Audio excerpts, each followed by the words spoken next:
moving to Crestwood Pines was supposed to be my haven. After 15 years of building my tech company from a garage startup to a 70-employee powerhouse, I, Marcus Hayes, 38, finally treated myself to a dream home and a custom orange Lamborghini Urus, delivered just 3 weeks ago. The house was a sleek 4-bedroom in a gated community with flawless lawns and uniform mailboxes. The car? A $250,000 beast I'd ordered 6 months prior, a symbol of my grind. Crestwood promised peace, security, and a community of professionals, or so the realtor, Linda, claimed. She forgot to mention it was mostly white and wary of outsiders like me. Most neighbors were polite enough, offering waves or nods during my morning runs, but their glances lingered, a flicker of doubt asking, "Does he belong here?"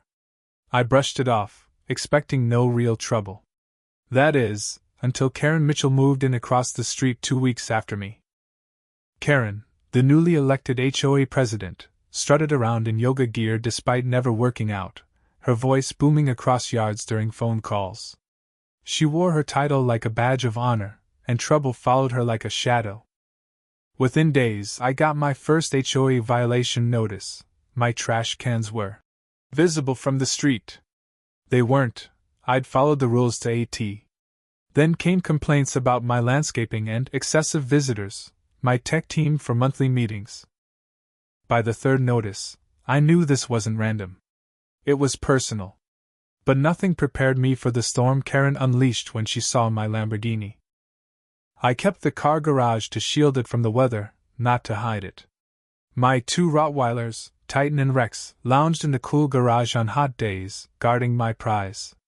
Trained to perfection, they were gentle giants unless provoked, their imposing frames enough to deter any threat. That Saturday morning, I was coding in my upstairs office for a major client deadline.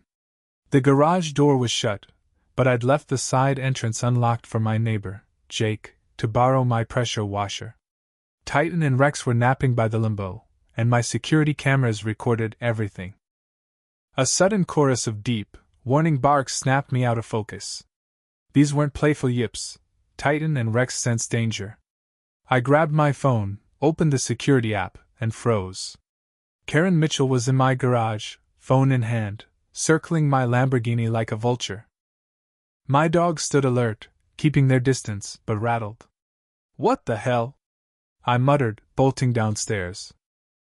The barking grew ferocious as I reached the kitchen. Over it, I heard Karen's shrill voice. "This vehicle violates HOA color regulations. I'm documenting this for immediate action. You people think rules don't apply." I flung open the garage door to a surreal scene.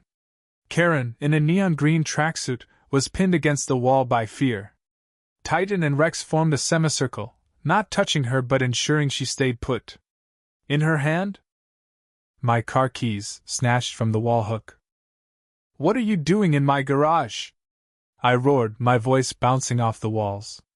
Karen's face twisted, relief at seeing me, then back to defiance. "Control your beasts," she snapped. "I'm on official HOA business." I stayed in the doorway, letting my dogs hold their ground. They were flawless, contain, don't attack. "Official business doesn't mean breaking into my home, Karen," I said, ice in my voice. "Or stealing my keys. That's burglary, maybe grand theft auto." Her jaw dropped. "I didn't break in." The door was unlocked, and as the HOA president, I can inspect violations. She clutched my keys tightly. "This orange monstrosity violates Section 8.3, no loud colors that ruin our aesthetic." I almost laughed. "There's no such rule, Karen." I read the covenant from front to back. "Put my keys down and leave, or I'm calling the cops." Her eyes narrowed. "I am the law here."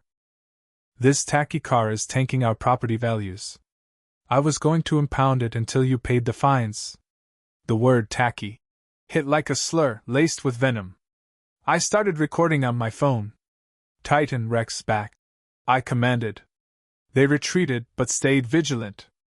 Karen, emboldened, waved her phone. "I've got photos of this violation, and I'm adding a complaint for your vicious dogs." "You're trespassing," I said, stepping closer. "You entered my property, tried to steal my car, and now you're throwing slurs. It's all on camera." She scoffed, tossing my keys onto the concrete with a clatter. "Don't threaten me. My husband knows Judge Larson. We built this community. People like you don't belong." Her words stung, raw and unfiltered. As she stormed out, she shouted, "HOA meetings Tuesday at 7 p.m. Conform or sell." I locked the door, heart pounding. Titan and Rex looked to me for approval. "Good boys," I whispered, petting them. The audacity, the racism, it was all too familiar, yet shocking in my own home. My cameras had captured everything: Karen's entry at 2:17 p.m., taking my keys at 2:19, her intent to steal at 2:22, and her slurs at 2:25. I backed up the footage to my cloud, knowing this was war. By Sunday, Karen had spun her tale, claiming I'd sicked my attack dogs on her for asking about rules. Jake texted, "Nobody's buying it. Karen's been a tyrant since she arrived." I consulted my friend, Lisa Carter, a top civil rights attorney. "This is a slam-dunk case," she said, reviewing the footage. "Trespassing, attempted theft, racial slurs, all on tape." I didn't want a legal battle, just peace. Lisa suggested a formal letter demanding Karen's apology, resignation, and an end to harassment, with litigation as a backup. We drafted the letter, and I delivered copies to Karen, the HOA board, and the property manager, Mrs. Rivera. She watched the footage, horrified. "This isn't what Crestwood stands for," she said. "No HOA member can enter private property like that." She promised a fair meeting moderated by their legal counsel. But by Monday, Karen's husband, a real estate lawyer, sent a letter accusing me of keeping dangerous animals and demanding I surrender Titan and Rex to animal control, plus a $5,000 fine. Lisa laughed it off. "He's out of his depth. This is pure intimidation." Tuesday's HOA meeting crackled with tension. Jake showed up for support, revealing his footage of Karen sneaking onto my property. The room was filled with residents, far more than usual. Karen sat at the board table, her husband looming behind her. Mrs. Rivera introduced Mr. Ellis, the legal counsel, as the moderator. Karen launched into her story, painting herself as a victim who'd, politely, approached my open garage only to be trapped by my ferocious dogs. I stood calm but resolute. "I'd rather show you what happened." I connected my laptop to the projector, playing the footage. The room went silent as Karen's actions unfolded, sneaking in, grabbing my keys, spewing slurs. Her claim of being invited crumbled. Her supporters squirmed. Her husband stared at his phone. Karen trespassed, attempted theft, and used racial slurs, I said. "My dogs, trained therapy animals, only contained her. There's no rule against orange cars. I've shared the covenant." Mrs. Rivera clarified. "The HOA can't enter private property without permission except in emergencies. No such rule on car colors exists." Jake passed out covenant copies, and residents began sharing their own Karen horror stories, fines for minor infractions, made-up rules. Mr. Ellis recommended suspending Karen pending investigation. The vote was 4-1, she was out. Afterward, Karen's husband approached, offering to drop all complaints if I didn't sue. I demanded her resignation, a public apology admitting her wrongs, and 40 hours of community service at a local housing project. Karen balked, but her husband agreed to discuss it. The next evening, they delivered a resignation letter, a detailed apology, and a service commitment. I signed a release, ending the legal threat. 3 months later, Crestwood transformed. I joined the HOA board as vice president, with Jake as secretary. We scrapped vague rules, adding clear standards.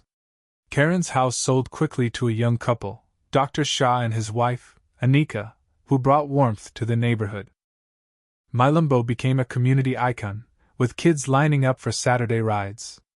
Titan and Rex were local stars, and their training was admired. Then HGTV called. Producer Tom Bennett wanted Crestwood for a show on community change. I agreed, but refused to air the footage, focusing on growth, not shame. Shockingly, Karen participated, admitting her fear-driven actions in a mediated meeting. The show, Community Reborn, aired to praise, with Karen's apology stealing the spotlight. I violated someone's home and dignity. That's not protection, it's fear. Crestwood flourished, a community garden bloomed, and our charity event funded the housing project Karen once served. My orange limbo, once a tacky beacon, now symbolized resilience. As I drove kids around, I saw Karen and her husband at the event, joining as neighbors, not foes. Why orange? A kid asked. Because some things are meant to shine, I said, thinking of my grandfather's yellow taxi and the legacy it inspired. What do you think? Was Karen's behavior unforgivable, or did her redemption change your view? Share your thoughts in the comments and tell us, where do you stand on standing your ground versus seeking peace in conflicts like this? Hit subscribe for more stories of triumph and transformation.